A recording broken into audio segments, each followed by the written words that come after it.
looking quite strong. They've definitely done their homework here, but as we said coming into this week, they're also picking champions they're still comfortable on, and that's got to be 100%, 110% more true for Counterlogic Gaming and the new roster squad. So, on to the Rift, ripping to the third and chat, bringing you game number 5 live. Here we go. Oh, man. So we almost made it through the Super Week. We got 5 games left. Four. Game number 4. Game number 4, but we got 5 games left. Yeah. So keep watching for the rest of the day. We're going to see who comes out of it with winning records here, because both these guys are 1 and 2, which means the loser of this game definitely going to have a losing record from Super Week, and that's not what either of these teams wanted coming in. It's going to be a crusher on that hill of momentum that everybody's trying to climb right now, and Cloud9 has a flag at the top of. But Curse looking to get far in on their rewards. Link is just going to be able to give them the knowledge of where everything is going down as the rest of CLG makes their way to the top side. Pretty orthodox start here. I don't think anybody's going to get caught out. It looks a little bit standard here. I mean, the main thing that I want to kind of point out is the huge amount of wards that have already been placed by CLG. A little bit afraid. St. Fishes has a quick problem with, I believe his mouse is what I just heard. That should be fixed pretty shortly for us, but, you know, not much yet to say in this big rivalry. Now looking at the items as we see, Rise actually going far in that utility tree for, as we've known before. He actually has the Biscuit on him and his own Explorer Award. Yeah, a couple people went 21 utility here. That'll be a little bit of extra for Voyboy. Also, a Mana Crystal start happened for Voyboy on that top lane Rise, so that generally means he has to play very cautiously early on. No move speed, but what it will give him is a bit more trading potential with Nien, since of course, Rise skills with that mana. Yeah, and once he gets that tier, he's actually going to get free mana the whole time, so it's like he's bringing in gold. We saw, like, the tier can be like that, the Sightstone, the Wriggles, once the jungler gets it and moves around, it kind of just, it isn't a flow of gold, but it is. It's trying to get there faster, just because sometimes top lane Rise gets starved a little bit of farm earlier, but we won't know any of that, or even any of the lane assignments, until we see this level 1 play out. We'll see where they decide to go. Still power in numbers for Curse, making their way to the top side. This is going to be seen. The pink ward goes in the bush, so they get a wide range in to make sure it's not in there. They clear it out, and it's going to be safe jungle coming around for St. Vicious on Zach. Both of these guys, pretty good starts for them. I wonder how much jungle Curse is going to take for their non-junglers right now, and how much farm St. Vicious is going to require on Zach. We've seen Meteos destroy with Zach this entire weekend, but St. Vicious is going to have his own crack at it. You see CLG putting a lot of consideration into Curse's level 1. Pink ward down at red to make sure they don't have any upper hand there. Yeah, look at all the wards. I could see that just CLG was worried about a lot. Thresh hooks are very dangerous to play against at level 1, and I feel just like the presence of Edward made CLG put down a couple wards of their own. All right, so pretty much mirrored on those wards as you were talking about. Some of the top, some of the bottom. We're going to have a very safe early part of the game, which means there won't be much action. But that means we get to see how these guys take to it, if they can try to get around that wall of no action. Holy, Nijaki taking some damage here. Looks like he's going to be all right, though. Yeah, he's going to go back to base as well. This actually tells me bottom lane Blue Jackie. Yeah, it's bottom lane Blue Jackie, and it also means Voyboy gets to have a solo lane against, guess who? Nien. Somehow they won the mind game, and Voyboy's getting 1v1 with Nien, but it's a mid lane where Nien actually has a fair bit of experience because he played that role briefly in Season 2 as he was trying to transition off of AD carry back then, actually. And it looks like it would really hurt. There's not much defense on Voyboy right now on that Rise. He's only 4 bar. That's 480 some HP. That level 2 Nien could be very scary. I think he's actually going to be a little bit more scared of Voyboy, though, just because I don't think he's that familiar with the matchup. So Voyboy has a lot of confidence here, and St. Vicious is going to be backing him up. All right, so Voyboy does have that help right away. They want to try to drop Nien. They know what kind of power Jace can bring to the game, even towards the mid section of the game with just a few items. And Big Fat LP wants to punish this early blue Karthus Nijaki. This is the trouble. The one weak point of the game here for top lane Karthus is the level 2 potentially getting dove, which is why Nijaki may just kind of give up his turret. And I'm very surprised that St. Vicious isn't going down there to help him, because if Curse wants to take, CLG wants to take this early turret, they're going to be able to. Nijaki's just jungling. Yeah, Nijaki heading back. He has to get these wolves down. Then you can see Big Fat coming around. He made the right call there, and there may even be another switch up here. And Curse took a lot of harass here on Ender, but they're still going in for a dive on Link. Link throws himself down, 20% of his HP goes with that. The Ignite is still on. He's trying to dodge and use the turret, so they cannot click him. It hits the minion on the hit. It's going to Edward as he comes up with the Thresh auto attack. Wow, all three of them took a multitude of tower hits, and Cop did have to burn the barrier at the end, but the dive worked, and they're going back without killing the turret because they were all so low. I don't know which one's better, because CLG, despite not getting a kill, is going to be able to get this turret. They do grab the turret, but Curse kind of falls back into the way they've done things. Curse St. Vicious having the hand in first blood, starting to get those lanes, starting to roll. That's exactly what Curse was doing at the start of the spring split, and they're back to it again. Didn't get the turret, but they did get the turret dive, so we'll see which one works out better. It's all about how quickly Curse goes back to either dive again or get a turret, and how CLG responds to that play. And you also have to consider who they attacked and what the viewers have really considered about Link and just the other LCS members. He has been carrying CLG, so it's going to be hard to stop him, even with that one kill. And they're attacking Link in a sense as well. So they're attacking one of the CLG carries while letting the other one get going. But the carry that CLG really wants to always get going is Double Lift, and that's the Vayne, who picked up an early turret, is 10 minion kills up on Cop because he hasn't had to go back and shop yet, and is continuing to have some freedom in this game. Oh wow, CLG is just everywhere. They're going to be able to put this one back in between the turrets. I was going to say, if it was going to be anybody, it'd be St. Vicious and Voyboy doing this with Rise if they were ahead, but CLG trying to just kind of be reactionary on that top kill. And their reaction for Curse is actually sending St. Vicious to 2v3 up top, which means that Curse has it down bottom, but Saint goes in against 3, and that's pretty much just going to deal damage to himself. Saint getting poked, even Chowster getting the last few hits in. Double Lift keeping himself to just farm, knowing this is really just pressure on the lane until something can be a kill. We've seen this story before, 3v2 in a lane, trying to push the second turret, everyone coming in. CLG now sending 4 for the turret. Haven't necessarily seen this one, but they don't get much damage. We're very reminiscent of our first Super Week back in the spring season of the fast turrets going down. We're 6 minutes rather, at the second tier turret already, but it's not working the same for Curse. They can't put the pressure on that lane because Vlad is just completely wave clearing. It'll be down soon, but he's putting a good stall on that turret. Getting the hook on the Link actually scares him quite a bit. He will have his pool of blood open, but it means that that turret's going to be going down, so that most likely the next wave because he's going back, but that's a good bit of harass for Curse as they hold that other turret. As I say, he's holding it. They get the perfect amount of pressure to take it down and try and activate on this second turret. Really not letting Saint be that facilitator of getting his lanes going anymore. He was top, and now he's forced to be bottom. And I'm actually really surprised, though, at CLG's added attention to the second tier turret in the bot lane, because Nijacky's got a couple levels out of him, and you're not pushing on a Karthus once he has a couple levels on him. CLG made almost no progress on that bottom turret, and I think they gave up their top turret in the process of trying to push the second one, so they're transitioning off that and trying to make it happen mid, which is what they should have done a couple minutes ago. We still have Nijacky at level 4. They hurt that lane so bad the global presence has completely been shut down. You already have a 6 Voyboy top. Link going heavy again. He puts himself behind the minions. Very well played. Going to keep himself alive as he dodges the last Mystic shot. So close. And now Curse has an added push onto this turret, so a lot of back and forth here. Saint, again, seen this story before, dives in. Oh, permafrosted down. A few more shots from Double Lift. He knows. Actually, he might be able to do that with Chowster there and Voyboy out of mana, but they play it safe. Now Curse is trying to take the blue buff off of this as well, so all the turret finagling has given Curse a slight edge, because I think CLG overstayed their welcome in the bottom lane and really lost the advantage of having that early kill there for them. We'll get that feedback for you guys very shortly, as there was a successful blue buff steal. It looks like Big Fat is going to be able to grab that for himself. Voyboy and Edward now taking to the mid lane. The turrets have been crushed down on the top side, so it looks like they now put the pressure onto this mid lane.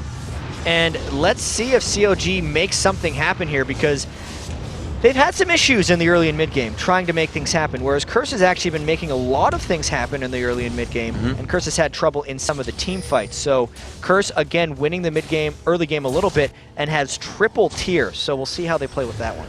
Crying all over the place. See if they can get some kills for themselves and put some smile on their faces. 8 minutes in here, we're going to see a dragon. This is actually pretty early. Six minutes is the earliest ones we've seen, but usually it's about 10 or 11, so they're still going to take a good amount of damage here. But Link is not there, and it would be a 4v5. I wonder how strong Curse really is here. They don't have any defensive items since they've all went Cheer of the Goddess. I think CLG could fight this 4v5 if they want to. If that first shock blast hit, it would be an over fight for Curse right now. They're able to get the dragon and really not pressured. Neon missing that first one, not too much of a problem. They'll be able to get this back. And CLG spent the time to look at the dragon, but didn't push up any lanes aside from their top one. So I know I'm being a little critical of CLG here, but they could be playing this a little bit more optimally. Curse getting the 1,000 gold advantage because of it.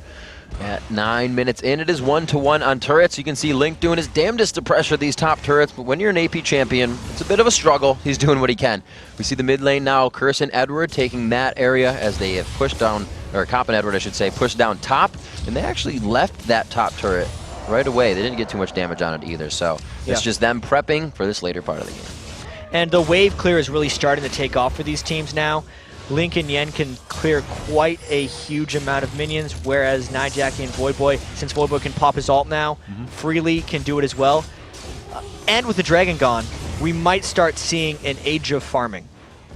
Karthus finally hitting that 6, and he's only not even a wave past it, so he has just gotten that under his belt. Now they can start getting a bit more global pressure. The fights have to be considered here now by CLG. They've been doing a lot that has kind of strung them out. They won't be able to do that anymore. No, they are kind of okay though. It's 1,000 gold disadvantage. It's not as actually bad as CLG's game against Dignitas was before their comeback, so CLG's probably feeling pretty comfortable about this one. They know they have awesome team fight skills, and they have a very good late game team composition with the Vladimir plus Sejuani, and then Doublelift on his happy champion Vayne. And 91 to 70 or 79 in CS there. The BF sword already on Vayne, so he is already putting out a lot of hurt. Chase taking down the turret, the rest of the team as they move back. 10 minutes in, still just a 1 kill for Curse. By keeping Saint in that bottom lane, he was no longer to go top, or no longer able to go top, go mid, and he's been forced to farm this whole time. And he hasn't even farmed up a huge storm either. 40 minion kills at 10.5 minutes, only 8 more than Big Fat Obese Sejuani.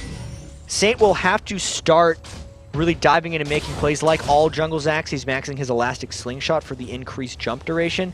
But jumping onto double his Vayne is not an easy task. Many men have tried and failed.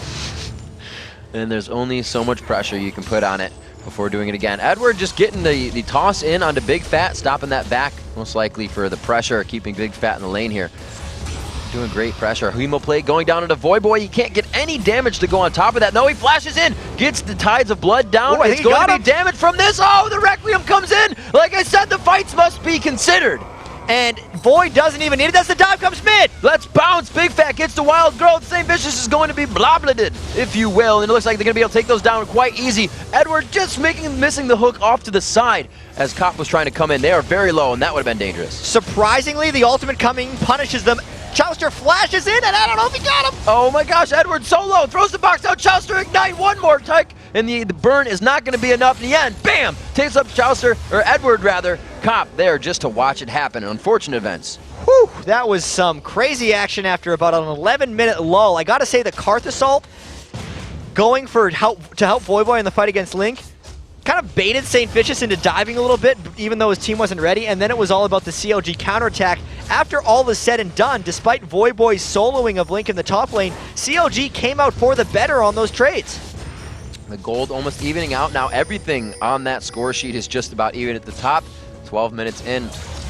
Cop not going back on this. He does have only 500 gold, so he's not really sitting on a big chunk of change. Nope. His last buy was that Spirit of the Elder Lizard, so he's getting the first piece of his item in, and really the most profitable one for right now. And he's going for the regular blue build, which starts with the Spirit of the Lizard Elder. Doublelift's blue build Ezreal starts with a Bloodthirster, but the flaw with that is it requires a much higher farm threshold before it starts working. Something that Cop necessarily doesn't have the option of doing, since Nijaki and Voyboy take generally more farm than the solo laners that do on CLG, so he wouldn't have time to go for it.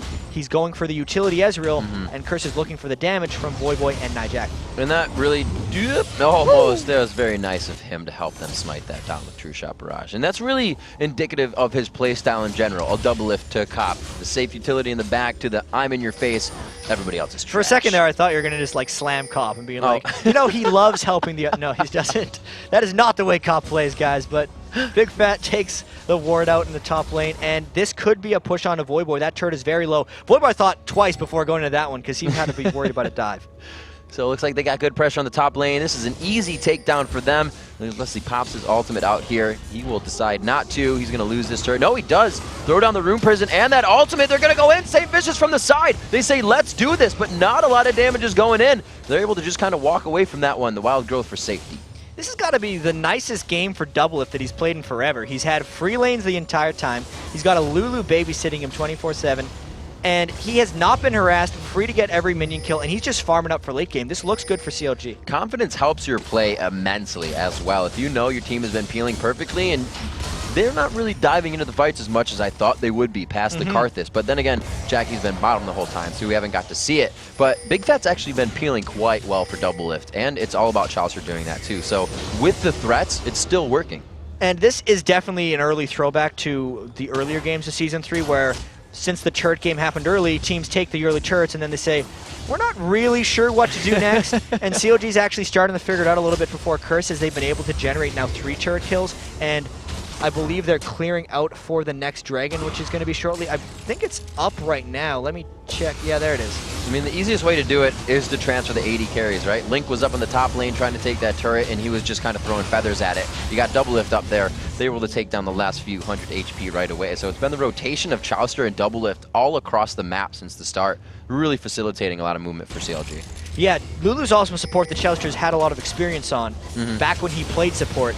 Chaucer's bad games have came when he's on Thresh because he just hasn't learned the Thresh mechanics yet that Edward has been able to perfect all season in Europe.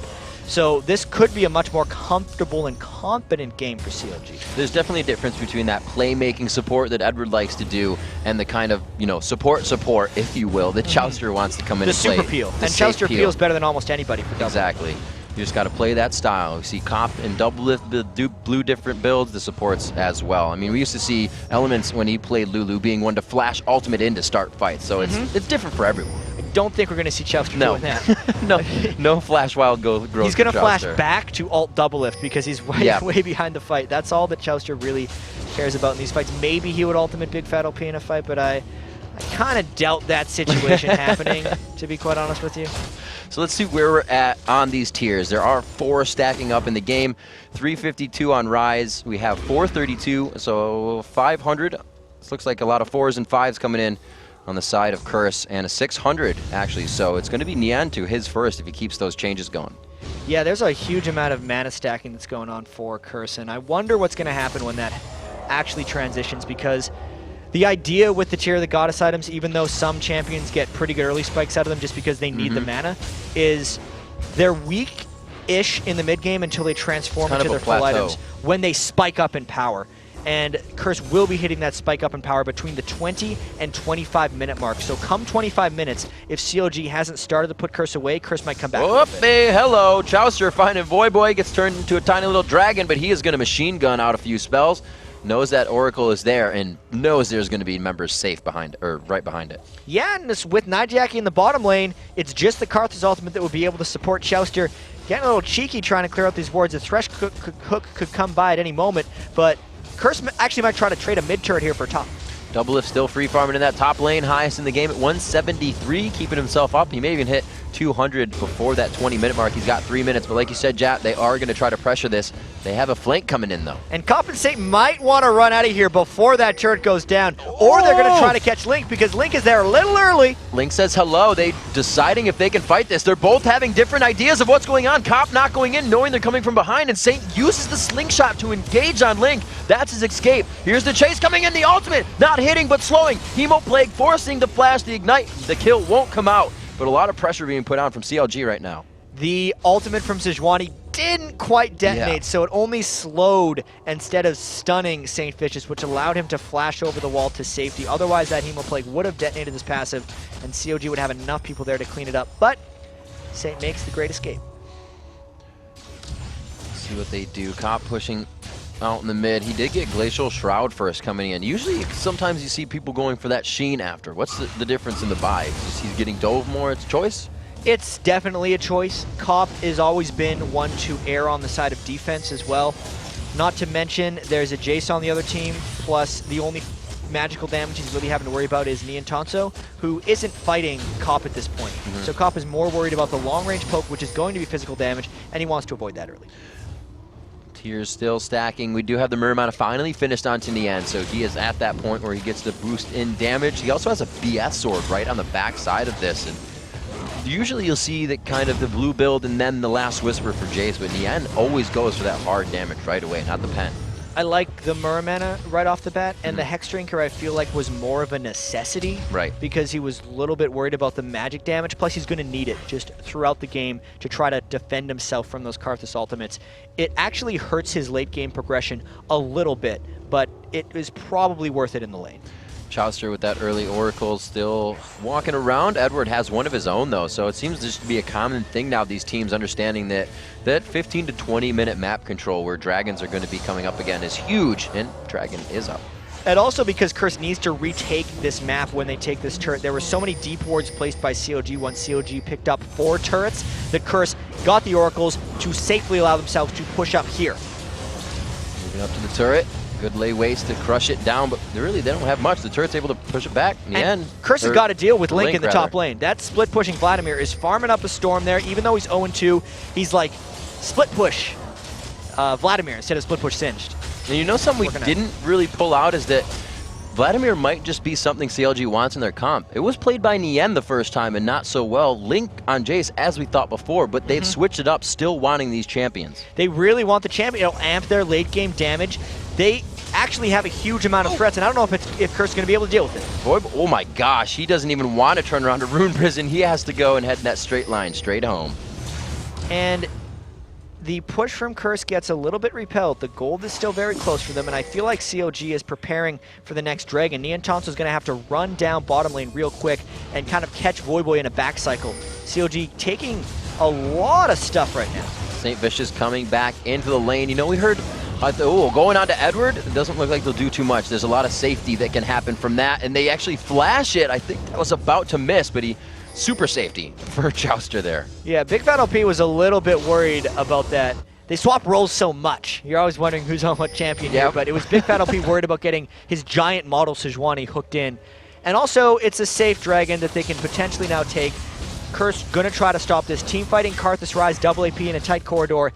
We could see our huge bit of action here because the gold is close enough that this could swing things. Jackie gets hit up. Not too much damage coming from that shock blast, only onto him.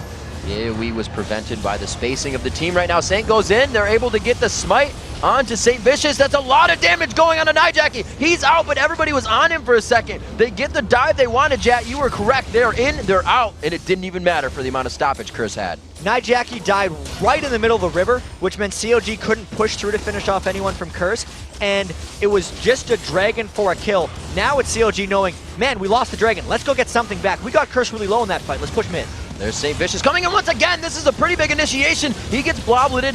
He's going to be all right. Double Lift getting hit up by the turret, and they choose to continuously stay. Double Lift throwing on the barrier. Wanted some turret aggro there for himself. Looks like they'll get the turret out of what they want.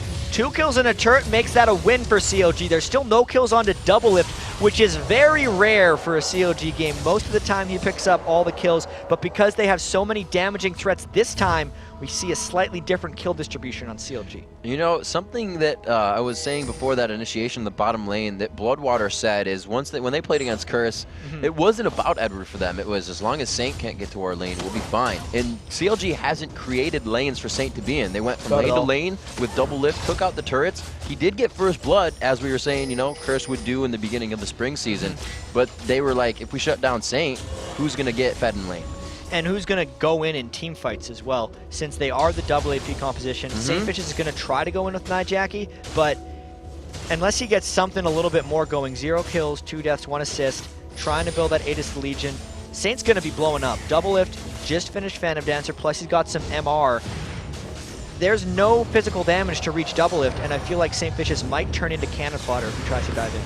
Nijaki, with that last fight, was really a zombie Karthus. And the disengage we said that CLG has allows them to get away from that if he dies instantly. So it's all about Requiems that Nijaki has right now. They have to fight with that window. Yeah, and Big Fat LP is going to have to get an Aegis plus Runic Bulwark pretty soon as well, since Curse's AP champions are going to be hitting a pretty big sweet spot shortly, and that'll actually really help Curse's chances. They actually CLG's chances. Singularly have a lot of magic resistance. Link going down. There's going to be the Rune Prison on the way back up. Boom! He gets hit up quite hard here. He's going to throw down a lot of damage. Tries to get that lifesteal back.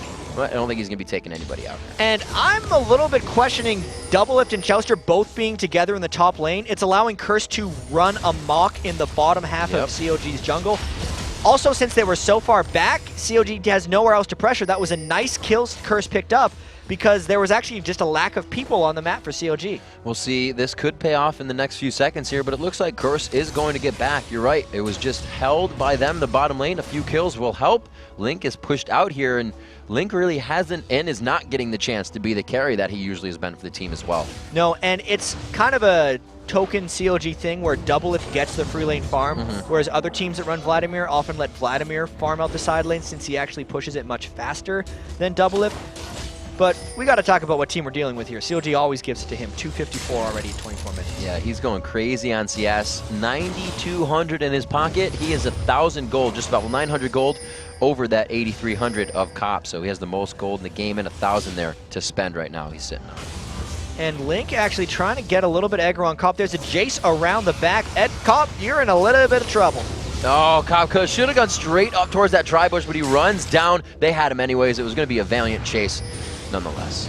I really like the home run smash that Jace gets to do, especially when it finishes off a guy. It's like the hammer just disappeared Cop. Cop was where he should not have been. He got a little greedy thinking he'd be able to solo Link. He's done that a few times so far today. He'll kind of overcommit in certain situations and get punished for it. It's difficult. He has that ward down at the bottom for safety, but I think literally the CS that Doublelift has is forcing him into situations like that. He's like, I need to catch up. Yeah, he's pressured to match, plus he wants to finish that Iceborne Gauntlet so Curse can play the catch and disengage and engage game.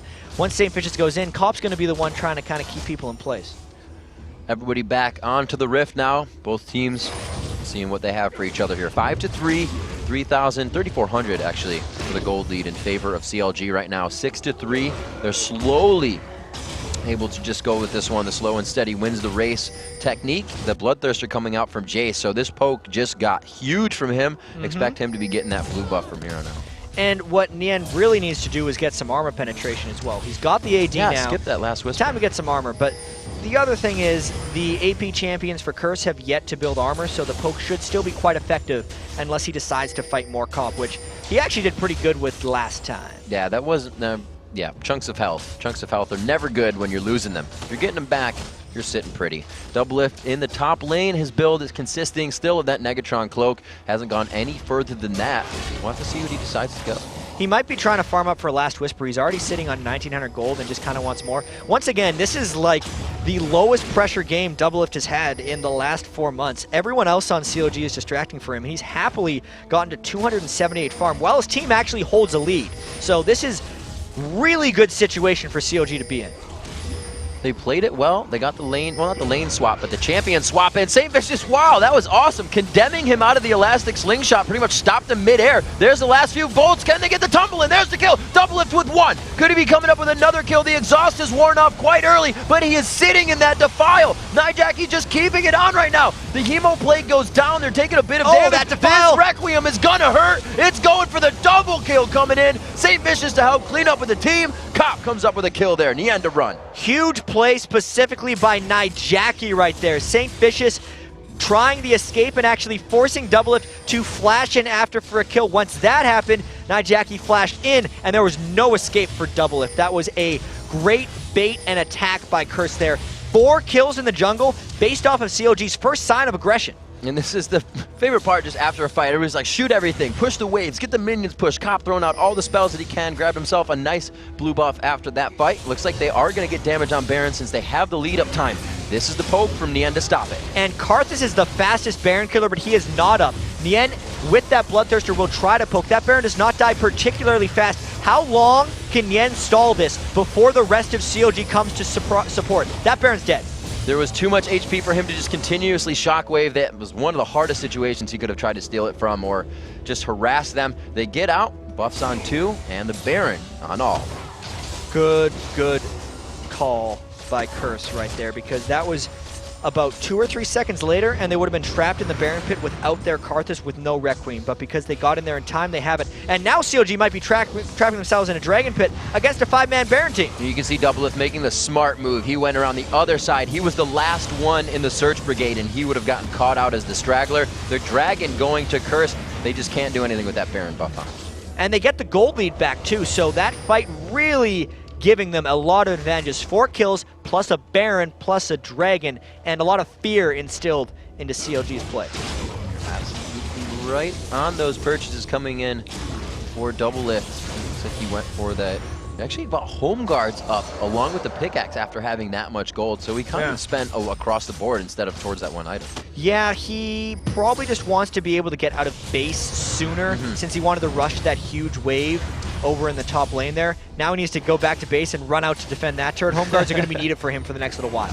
Edward going in. You can see the pressure he creates when you least expect it is when it's the best. Big Fat taking quite a bit of damage. The Mystic Shot misses. Now True Shot Barrage going through. And the last one to hit, making it count. St. Vicious taking up the turret very nicely. Looks to have his passive up with the calmness that they're playing with. Curse pushing while double lift is not there, and Chouster was to the side. Another just tactical play by Curse, taking advantage of CLG here. And their waves are doing the same thing they are. The mid wave is really the next thing they're going to push down. It gives CLG things to think about and time for Curse to just walk around. And we mentioned earlier, all of CLG's games are close because they'll do some awesome stuff and then some not so awesome stuff. So it goes back and forth. I'm waiting for the next awesome play by CLG. Curse only has 2 minutes left on this Baron. There's still a lot of farm on a double lift. He's 302 minion kill Vayne that has not had a good fight yet. If he saves his flash and uses it to kind of stay back from teams, I feel like double lift can do a lot of work, but Curse has done even more. And we're 30 minutes into this game. There's still a few more items being purchased too, but you don't see elixirs just yet, but we are. Even for CLG, they're saying these next fights really matter. It's also Voyboy picking one up on Curse. He's going for a big elixir. I mean, the time to go back to base, there's a minute and a half on Curse's Baron right now. I think they want some more turrets because CLG is up 6 turrets to 4, and Curse has pulled a slight gold lead up. If Curse can get a bit more map control back, that'll mean the next time Curse wins a fight, they might be able to end a game, but they have to do the previous work to get the turrets down in the first place. So we got that 34 round Baron coming up. Like you said, they still have that for a minute or so, and they're going to try to utilize it once more. They don't have too much of a pressure in middle, and they've lost the pressure on their side waves here, so they may just get stuck at this turret for the rest of their Baron. Yeah, the poke from CLG is going to be a lot of keeping him back, but the nice thing about Zach is he can dive on anything if they really want to. If Edward combos it as well, they could dive in. Oh. Would be a dangerous play for them, though, and it would be one of those poor things for Curse, as this is tense hold. You can see Edward was setting himself up in that position, putting himself in a volatile spot. That was very dangerous. But Curse did get the turret based on the threat of still having that Baron buff. I think CLG's main objective here is making sure they don't lose inhibitor turrets, because those are going to be the things they really want to hold at. Well, look at that poke on Nien already. A few of those, 3 of those gets him to half HP. Comp really able to put out some damage here as that blue build coming to fruition. He just needs the last whisper to finish that off. Looks like they tossed to safety. They're looking to get a grab over this wall most likely. And Big Fat OP has fallen really far behind here as well, and we knew he was the only kind of sole initiator, but he's even squishier. Even if he dives in, he pretty much dies to defile damage. They want to be able to go in with that Karthus wall, and the squishiness of Big Fat OP Sejuani is preventing them from doing so.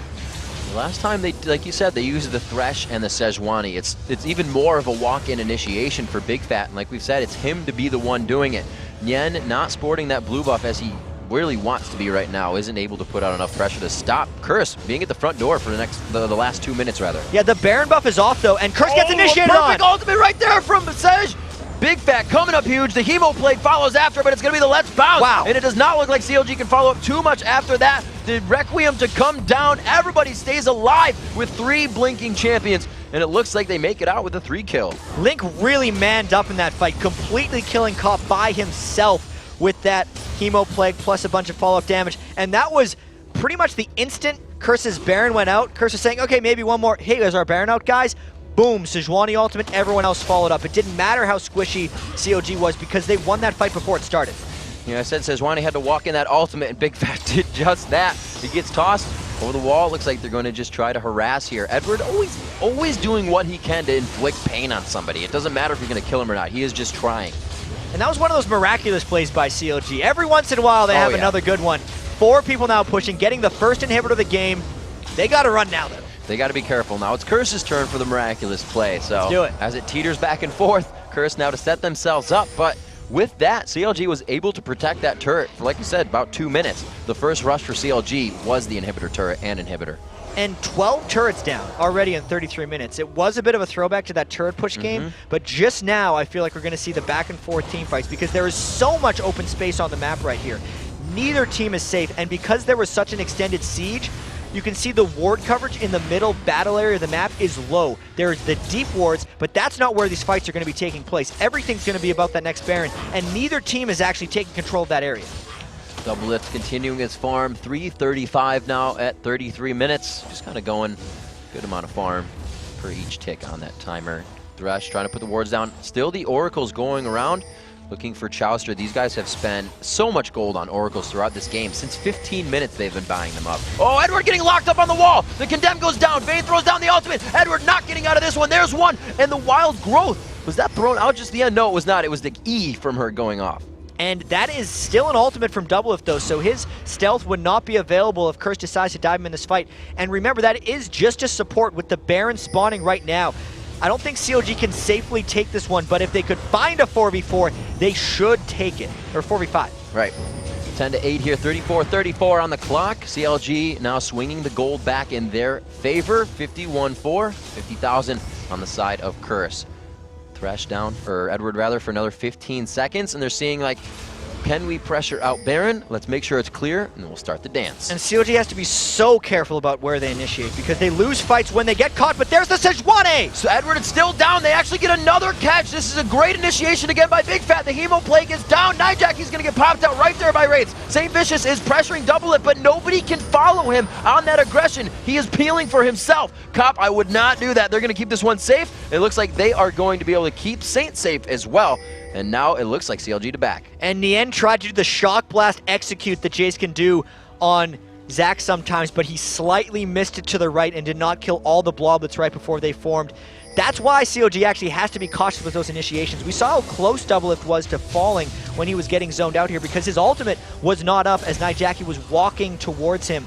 But because everyone on Curse went back, CLG might have enough damage to rush this down. Even though they're all low health, nobody backed. Here comes the Ezreal ultimate. It's going to do a good amount of damage. They should be safe if they can micro this in and out here. Chowster's got to be careful of taking a little bit of AoE here from Baron. They get it, and they are going to make their way out. Big Fat with two great initiations back-to-back there to really put CLG back on top. Yeah, he's being very precise with those Glacial Prisons, and the team is going in with him. The Jace Gates are coming down to fire up with a Shock Blast as well as speed Link in, so it's quite coordinated. It's kind of... Link is turning himself into a Shock Blast. Big Fat LP's going in. And Yen, Doublelift, and Chowster are kind of sitting back and trying to kill Saint and Nijacki as they run through. So the majority of these fights, Link and Big Fat LP are going to sacrifice themselves to the Karthus AoE, but it probably will work out for them with this Baron buff. And that Karthus AoE from Nijacki, it's going to be powerful, but it's not the Rabadons. He went straight around that. He's going for the Zanyas next as well. And the continuation of the fight, this may go fast for them without that burst damage. I think it's the right choice, though, for Nijacki to go without the Rabadons. You got to be careful with your builds on Karthus, since so much of it is about where you die, and if you don't get the Zanyas to kind of get there and extend the amount of time you get your Defile off, think about the extra 2.5 seconds you get from your Defile from your Zanya's Hourglass can be more damage than the extra damage you'd have without those 2.5 seconds, even if you had a Rabadon. Right. So it depends on this type of the game and how frequently he thinks he's going to get focused, plus where he's going to die. Right, so how they play this going in. Doublelift seeming to lead the charge here. Feels pretty confident about his items and his play. You see that Negatron has finally been turned into that cleanse. That Quicksilver Sash should say. That's a good alliteration there. Last Whisper for him. It looks like the Infinity Edge to come out just on the back side of that. So he is definitely getting to the hyper carry queen that Vayne is. But the blue build is actually quite completed by Cop. Absolutely. Cop just has that Mercurial Scimitar left to go. Right. He needs that to, I think, break out of Sejuani ultimates, plus get rid of that Hemo Plague that might get placed on him. Vlad's been destroying him.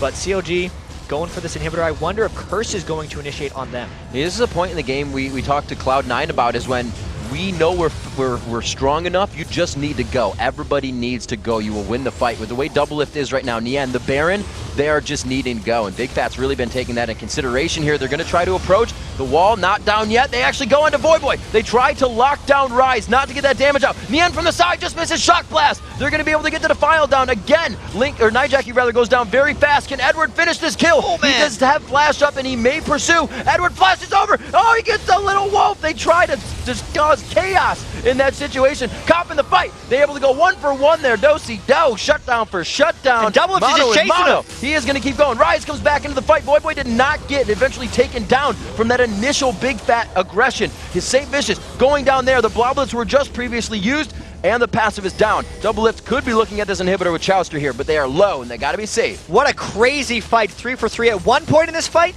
Doublelift had 60 health. He life stole off the wolves as he was using them as a human shield from Edward's hook, and now he's still getting chased down by Voyboy. Oh, the home guards are coming into play. This is the second or third time Voyboy's come back into this fight, and that time he goes all the way down. Edward is going to follow. The chase from Vayne just too much. The double kill for Doublelift. And he is now 5-1-5. And he's actually going for a Nexus turret. There's still a second left on Jackie's spawn, but Karthus is coming down. It's Doublelift and Chowster versus the world right now. Oh, he gets hit up by a quick minion there. Has to turn back. Actually throw out a lay waste that stops him up. And he is going to just pause. I thought he was going to throw it on the wall and try to go crazy, but that probably would have been 2 shots from Doublelift to take him down. That was a crazy fight. So much peel and distraction coming out from the rest of CLG. Honestly, Nien taking out Cop with the last breath of his life allowed Doublelift to create the rest of those plays for his team. It's the miraculous CLG games. They have the best games for some reason. And we just saw a ping towards middle. They're saying, yeah, gung-ho, let's just ride this down mid. We can head to top turret because the minion wave is there. Everything just really working in their favor right now. 2 of the 3 inhibitors are down, so they're going to have super minion waves coming. The third one is exposed. Plus, once they get that down, there's going to be a huge stack of super minions at the base anyway, since there's only 1 Nexus turret trying to shoot them down. Doublelift got his Infinity Edge after the end of that one, so he is a crazy, crazy Vayne. Chowster did hit level 16, so his Wild Growth is healing giving Doublelift 600 extra health, and they're going to try to walk in and take this one, I think. A lot of Seraphs coming out. We have 2 rather on Voyboy. 1 on Voyboy, 1 on Jackie. So that's a little bit of damage mitigation for them, but it's really just too much power. It's kind of like those are being negated by the Hemo Plague, then there's extra damage on top of that. They're countering everything that Curse's kits bring to the table right now. Big Fat still with himself out front for the engage. And CLG is waiting for their super minions to arrive in the base. They're taking their time. Maybe not even on the next wave will they get there, but what CLG wants to do is they want to catch Curse with a person out of the fight, so their initiation is cleaner and harder to follow up upon. The next minion wave, yeah, absolutely right, chat. The minion waves aren't even giving them pressure into the base. They're like, okay, there's the minion wave, but look at your other waves. We're now at your inhibitors. Very soon those will be at the Nexus turrets, and that's when I think CLG will go in. The minion wave that CLG has in this top lane for the inhibitor doesn't matter. It's all about the 2 lanes that are approaching their base that Voyboy is trying to go against. That's why actually the wall went down despite no minions even being there, because Curse is trying to fight not in the window where Voyboy's there. Voyboy edging over ever so slightly, trying to kind of pull the minion wave with him to the other side of the inhibitor since it'll follow you for a bit. And he looks like he is going to be somewhat positioned to get back with them. He's out of mana. He may need to go back to base real quick and get himself home guarded up here, but it looks like they're trying to take advantage, and CLG finally making some pressure inside the base on that top inhibitor. So far, so good for Curse's hold, because look at the harass they got down on CLG. That's not going to be healed up. Nope. CLG's trying to get this faster, though, because they know their minion pressure will not last forever, and their health is not infinite. There's a Reverie, though. Maybe they're going for more. Jackie holding onto the wall. There's the execution, or there's the initiation, I should say, rather. Doublelift did so much damage. He gets hit by a Mystic Shot through the entire fight. Great job by Cop. St. Vicious on the backside, so tiny. And then he gets taken down into the Bloblets. He will be safe, but a miraculous thread of the needle by Cop's Mystic Shot to take down Doublelift and stop the pressure. Great hold by Curse. They recognized what CLG was doing. They played the back and forth just right, and then they got the all-important catch onto Doublelift, which is why they lost their 2 inhibitors in the first place, because Curse couldn't catch Doublelift, but they got him, and that extends the game. That was fast. You can see how fast that was if you look down at the summoners of Doublelift. He did not even use his barrier in that. Maybe he thought from the safety that he's had he'll be all right, but he got taken down quick. That Mystic Shot came out of nowhere. We have 30 seconds pretty much on the Death Chambers for Doublelift and Link.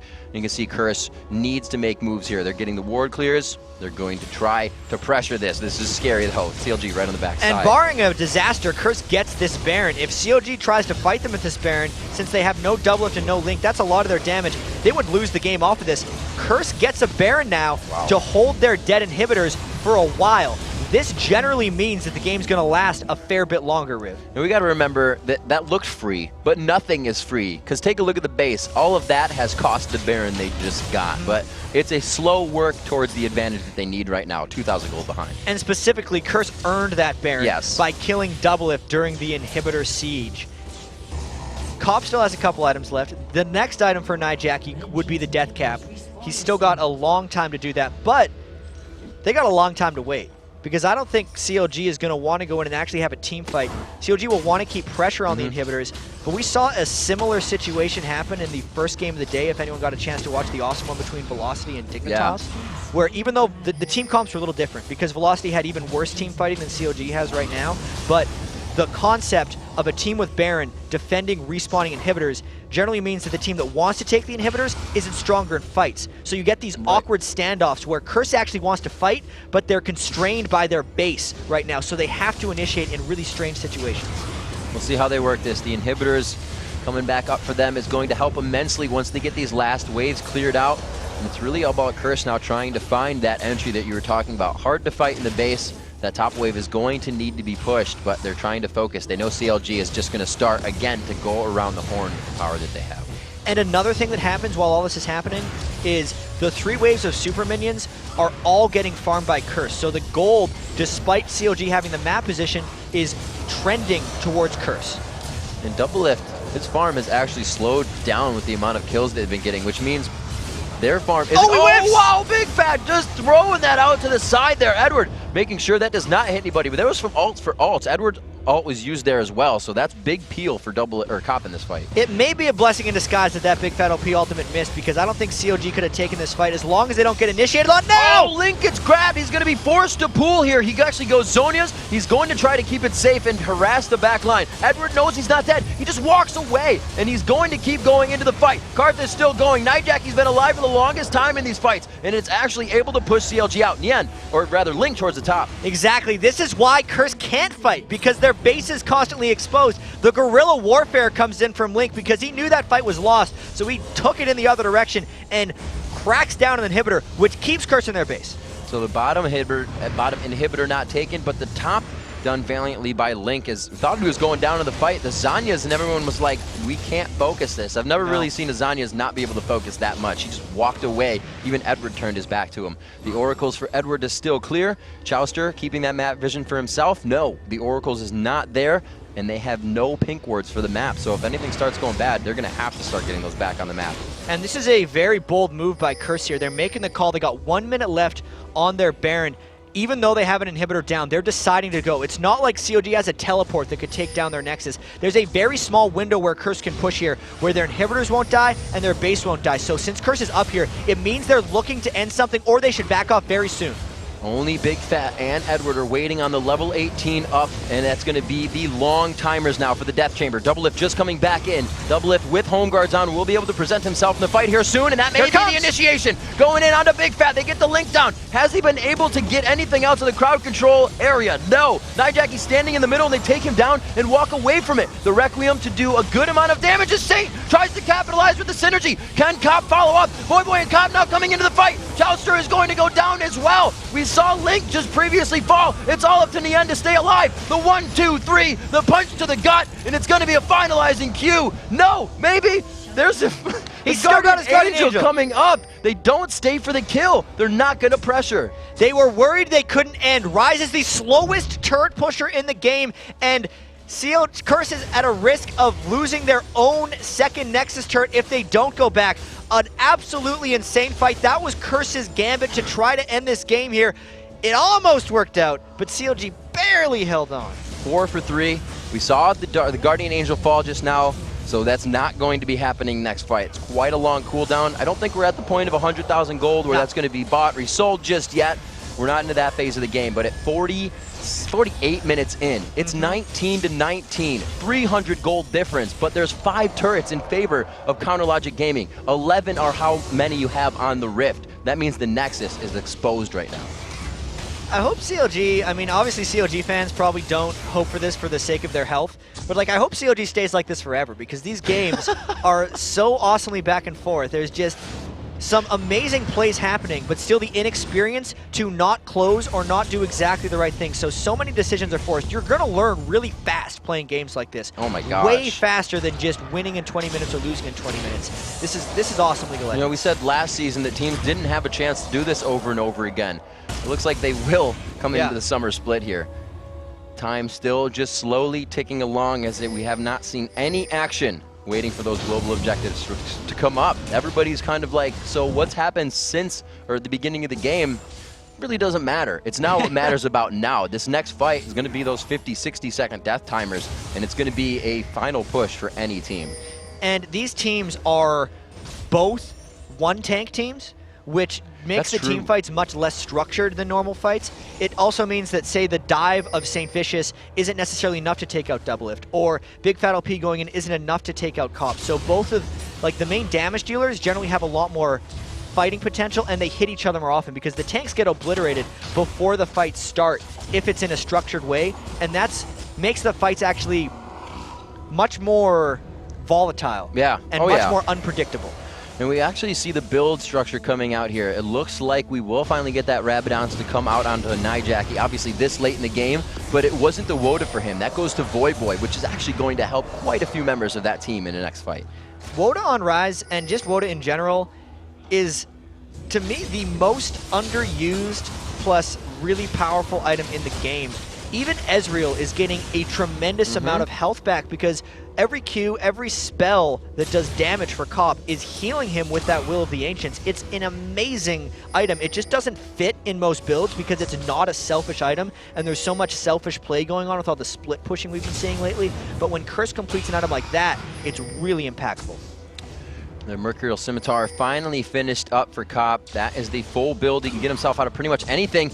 A strong power in numbers here coming into the Baron for CLG. And his True Shot Barrage goes right across. The vision is now there, and so is the rest of Curse. And they know Cop is a long ways off, so even if this fight comes, CLG might want to take it. Whoa, Curse wants to take it right away. This is going right in. It's not going to be the Snite. Actually, Doublelift gets Baron with the bolts. It's going to be the fight continuing. Nijaki goes down here. This could be a final fight for somebody. The damage is there from Requiem, but it's Doublelift in the Guardian Angel during the Requiem. He misses the damage. They're able to continue the fight.